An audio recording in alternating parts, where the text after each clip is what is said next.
I make many videos where I explain how to install some of my Darktable Lua scripts. And every time I also explain how to install my custom script repository. This works, but it takes a lot of time. So in this video, I will explain how to install and update my script repository.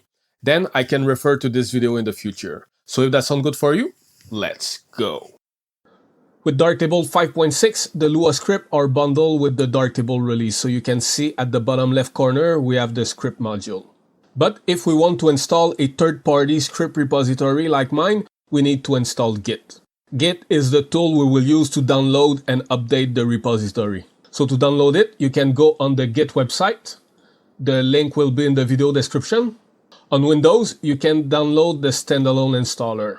In most cases, you need to download the x64 setup. So if you don't know what x64 and ARM64 mean, just download the x64. It will work 99% of the time. Once you download it, that's an executable, so you just have to double click and install it like a regular application.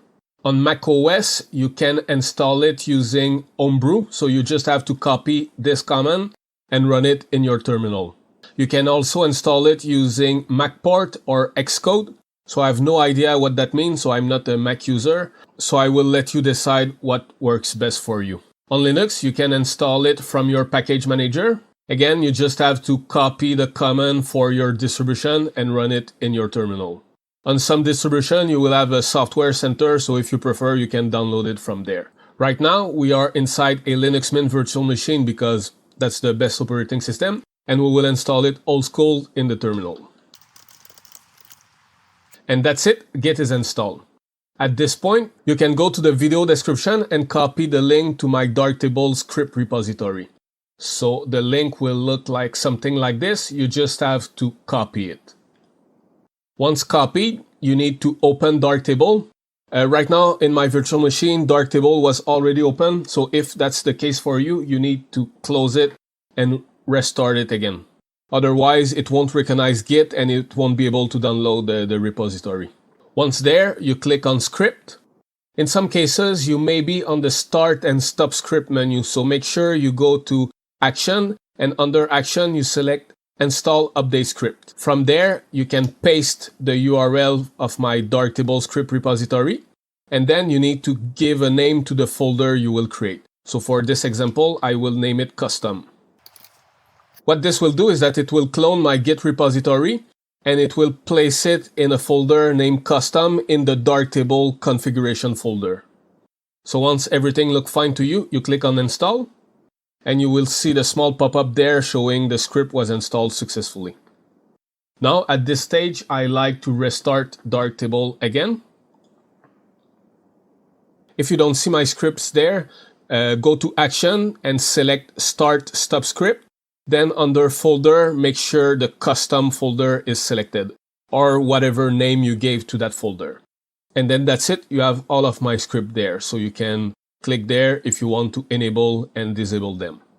Now let's say next week I release a new video and there is a new script you want to install. So this will be very easy. You just have to update the repository. Everything will have to be done in the terminal. On Windows, you can use PowerShell. The commands you will have to use are slightly different, so I will put them somewhere on the screen.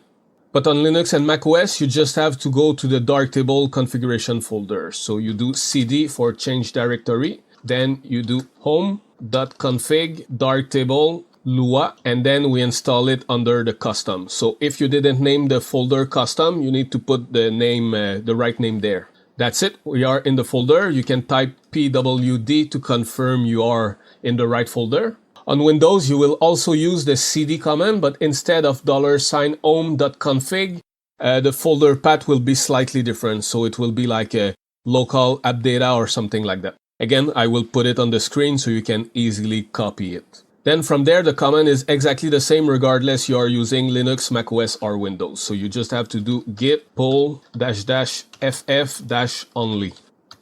And voila. So right now there wasn't any changes, so that's why it says it's already up to date. But let's say next week I release a new plugin, then this command will just download the new plugin.